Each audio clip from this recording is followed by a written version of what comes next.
Good morning, students. Today we are going to discuss the important topic, that is polarity of bonds.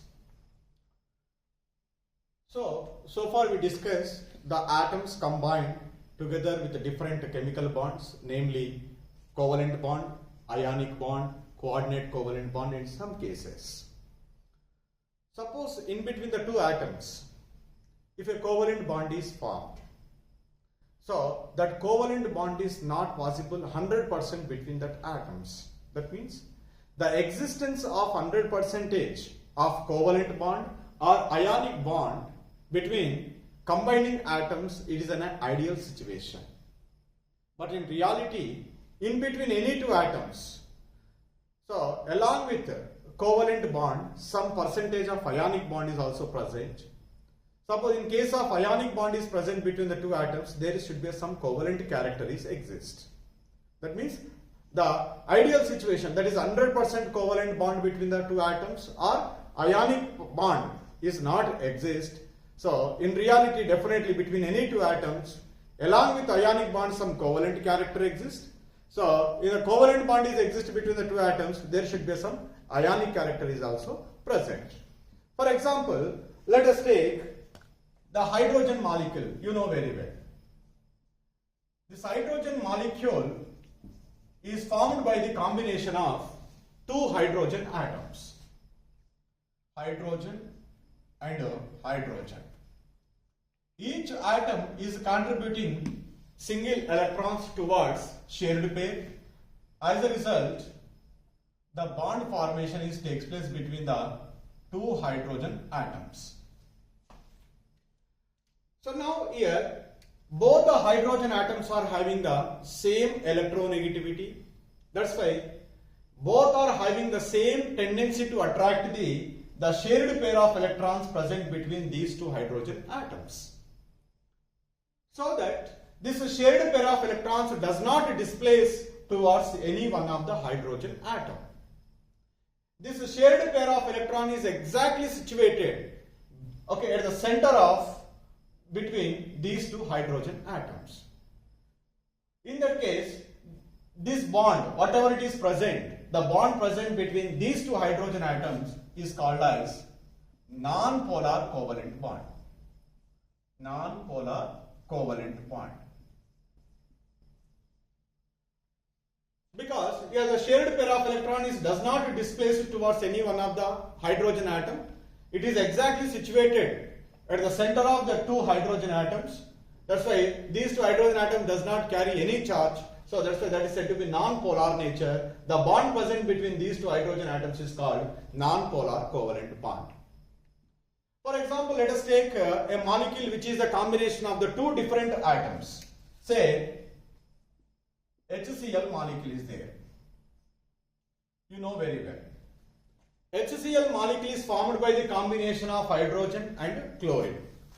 Hydrogen and chlorine. Hydrogen is contributed 1 electron. Chlorine is also contributed 1 electron towards shared pair. As a result, the covalent bond is formed between the hydrogen and chlorine. But we know that the chlorine electronegativities are nearly 3.0. Hydrogen electronegativity is 2.1. These electronegativity values are clearly indicates the chlorine is having the greater tendency to attract the shared pair of electrons towards chlorine than that of hydrogen. So whenever it is having a greater tendency to attract the shared pair of electrons, it gains some extra negative charge and it can lose some negative charge. But whereas in the hydrogen molecule, both are having the same tendency because they are same atoms. So that's why this does not displace towards any one of the hydrogen atom. It is exactly situated. No hydrogen atom lose the negative charge, no hydrogen atom gain the extra negative charge. They are equally shared. But in this case, because of the more electronegativity of chlorine, this chlorine is gaining some extra negative charge, and the hydrogen can lose some of its negative charge. When it gets the extra negative charge, so that the charge developed in this molecule at the end of chlorine molecule is slightly negative charge, and at the end of the hydrogen in the molecule, it can lose some negative charge. That's why losing the negative charge will be results into the positive charge. So now here partially positive charge, partially negative charge is developed on the hydrogen and chlorine. The molecule which is having the oppositely charged dipoles, that molecule is called as polar molecule. That's why HCl is said to be polar molecule. And in the polar molecule, whatever the bond is present, covalent bond, that is called polar covalent bond. Polar covalent bond. So now here the positive charge and negative charge. These are partially positive charge and negative charges are developed because of difference in which one? The electronegativity. So now not only this one, let us take the another molecule. You know that HBr is a molecule is there. Here also this HBr molecule is made up of the two different atoms, and bromine is more electronegative than which one? Hydrogen. That's why the electrons are displaced towards which one? Bromine.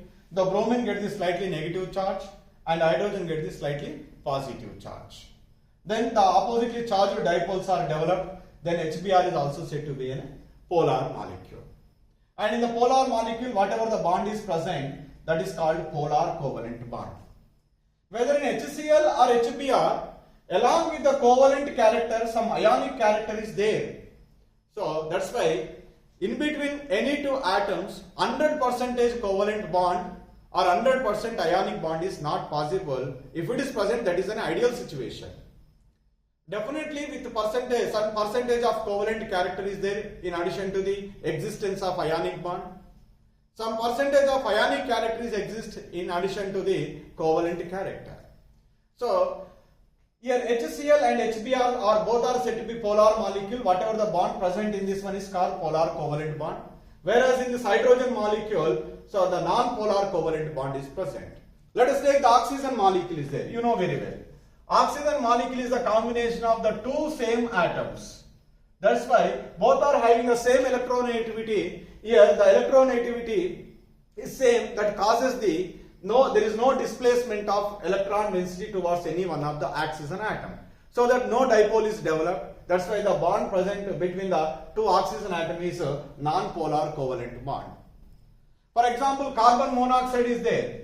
So between the carbon monoxide, so between carbon and oxygen, there should be some electronegativity difference is there. Oxygen is more electronegative, the carbon is least electronegative. That's why there is a displacement of electron density towards which one? Oxygen. As a result, oxygen gets the partially negative charge, carbon gets the partially positive charge. So that's why this molecule is said to be a polar molecule. So like that, if electronegativity difference is there between the combining atom, definitely there should be some polarities exist. So now here HCl is there, HBr is there, carbon monoxide is there, ammonia molecule, and the ammonia molecule also. So the nitrogen and hydrogen are bonded together. There are difference in the electronegativity. They can also possess the polarity. So all are the polar molecule. Now which is more polar, which is less polar? So how we can determine? So that is we can measure with one of the important topic, that is dipole moment. So the dipole moment is always help us to say about the extent of polarity, that is which is more polar, which is less polar. Now let me discuss about the dipole moment. So now dipole moment. What is dipole moment? What is the use of this dipole moment? Just now said. So the extent of polarity in a covalent molecule can be measured in terms of dipole moment. So once we measure the dipole moment, whichever it is possesses the more dipole moment, so that is said to be more polar in nature. If the less dipole moment is there, then that is said to be less polar in nature. If the dipole moment is 0, then that is said to be non-polar molecule. So like that, so this dipole moment is the concept is useful to explain the extent of polarity in covalent molecules. It is a measure of polarity of chemical bonds between the two atoms in a molecule. So whenever the two atoms are combined together, then whether this bond is more polar or less polar, so that is we can measure in terms of the the dipole moment. With the value of the dipole moment, we can say this is more polar or this less polar. And generally this is represented with a symbol, the Greek letter, that is mu. Generally we are defining this dipole moment as product of magnitude of charge and the distance between the center of the two opposite positive and negative charges. That is the product of, that is the multiplication of the magnitude of the charge, either the total charge present on the cation or anion, or that is Q, and the distance between the two opposite charges, that is D, that is mu is equal to Q into D. So when we are doing the product of these two, we are getting the dipole moment. The units of dipole moment are dBA. So 1 dBA is equal to 3.33564 into 10 to the power of minus 30 coulomb meters. If you are expressing in terms of electrostatic units and centimeter, 1 into 10 to the power of minus 18 electrostatic units centimeters. And the one important point, this is very important, it is a vector quantity. So what do you mean by the vector quantity? It has the magnitude as well as the definite direction. With the help of that one only we can determine the dipole moment, especially in polyatomic molecules. And being a vector quantity sometimes, so the dipole moment is also will be 0. When the dipole moment is 0, when the two oppositely acting dipoles are present, so one is in this direction, one is exactly in the opposite direction, so their dipole moments are cancelled with each other. In that case, the dipole moment is 0. Generally, it can be represented with the symbol arrow. In that arrow, the tail will be always towards the positive center and the head will be always toward the negative center. So like that, so we can calculate the dipole moment, and in debates, these are some important points regarding the dipole moment. Once again, so the dipole moment is always measures the extent of polarity in covalent molecule, which is more polar, which is less polar, that is we can determine with the help of the dipole moment value of given covalent molecules. Generally it is represented by the symbol mu. So what is the formula to calculate the dipole moment? Mu is equal to Q into D. What is Q? The magnitude of the charge. So that is either positive charge or negative charge, that will be taken in as a magnitude. And what is D? D is nothing but the distance between the two oppositely charged. That is we call separation of distance of separation of charges. And what are the units of dipole moment? The units of the dipole moment are dBA. So 1 dBA is equal to 3.33564 into 10 to the power of minus 30 coulomb meter. Coulomb is the unit for the charge, and here meter is the unit for the distance of separation of charge. Suppose if you are expressed in terms of electrostatic units and centimeters, the 1 dBA is equal to 1 into 10 to the power of minus 18 electrostatic units centimeters. And this is a very important, once again, the dipole moment is a vector quantity. So it has a definite direction and a magnitude. So sometimes, even though it is a vector quantity, the dipole moment in certain molecules is become 0, because whenever the two dipoles are exactly in the opposite direction, so then the net dipole moment is become 0 because of the dipole moments are cancel each other. Generally it is represented with an arrow. So that is that arrow will be always pointing towards the negative center, that is we called head, always keep at negative center. The tail, that is we write whatever the cross we are written, that is called tail. The tail is always at the positive center. So now we can discuss one by one. First we can discuss the dipole moment of diatomic molecule. After that, in the next class we discuss the polyatomic molecule. So you know very well what do you mean by the diatomic molecule. The diatomic molecule is formed by the combination of two atoms.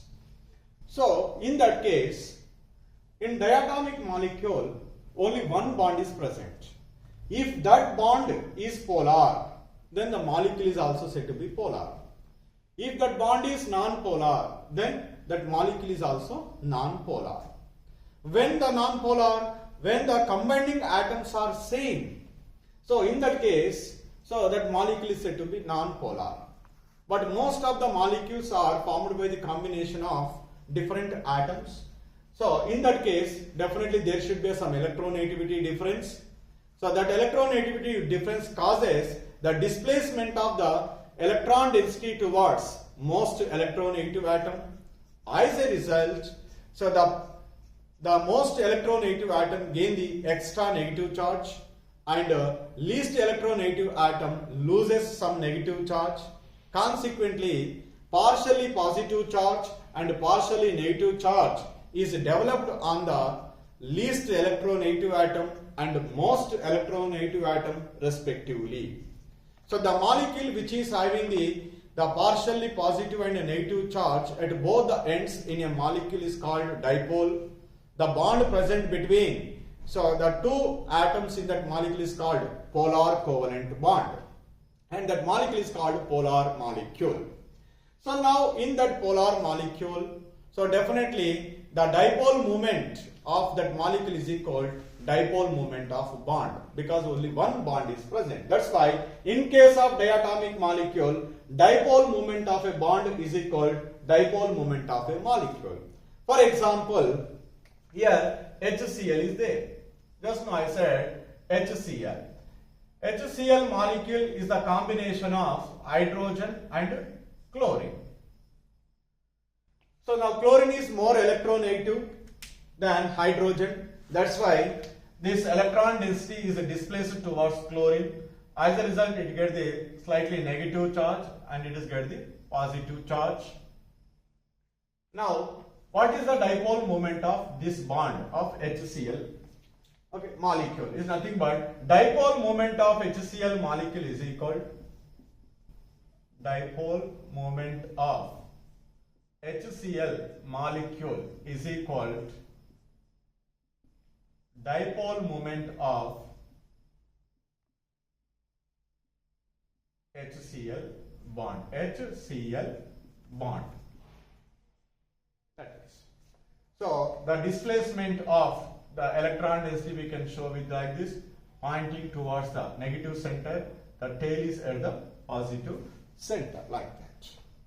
Like that we can calculate the dipole moment of diatomic molecule. Simply, in case of diatomic molecule, the dipole moment of molecule is equal dipole moment of a bond.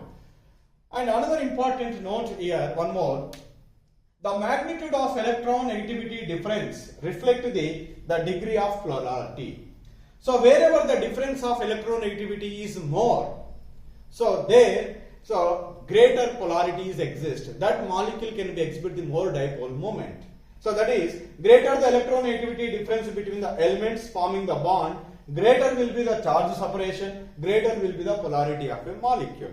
So for example, you know very well HF, HCl, HBr and HI. In all these four cases, the halogens are attached to the hydrogen. Hydrogen is common. Only which is different here, halogen. Here fluorine, here chlorine, here bromine, here iodine. So you know very well how the electronegativity varies in groups. Because fluorine, chlorine, bromine, iodine are belongs to the same group. As we move down the group, electronegativity is decreases. That means the iodine is having the least electronegativity, fluorine is having the more electronegativity. So the hydrogen is common. Where we get the difference of electronegativity is greater, wherever the electronegativity of halogen is greater, there we get the difference is more. That's why the difference between the electronegativity of hydrogen and fluorine is more than that of HCl, HBr, H and I. Here greater the electronegativity difference is there, that causes greater displacement of electron density towards fluorine as compared to chlorine, bromine, iodine. So once the greater displacement takes place, here whatever the partially positive charge and negative charge is developed, that is should be more as compared to on H and Cl, on H and Br, on H and I. So wherever the charge separation distance is more and wherever the charge is developed more, definitely that should be more polar in nature. Obviously, which is more polar in nature here? HF is greater than, HCl is greater than, HBr is greater than, HI. That's why we can give the simple statement, wherever the electronegativity difference is more, that is greater the electronegativity difference between the elements, so that will be possess the greater polarity. That's why HF molecule is said to be more polar than HCl, than HBr, than HI. So here 2 points. First one, so while calculating the dipole moment of a diatomic molecule, so the dipole moment of a diatomic molecule is equal to dipole moment of bond present in that molecule. And in that, one more important point is, wherever the electronegativity difference between the two atoms is greater, so that should be possess more polarity.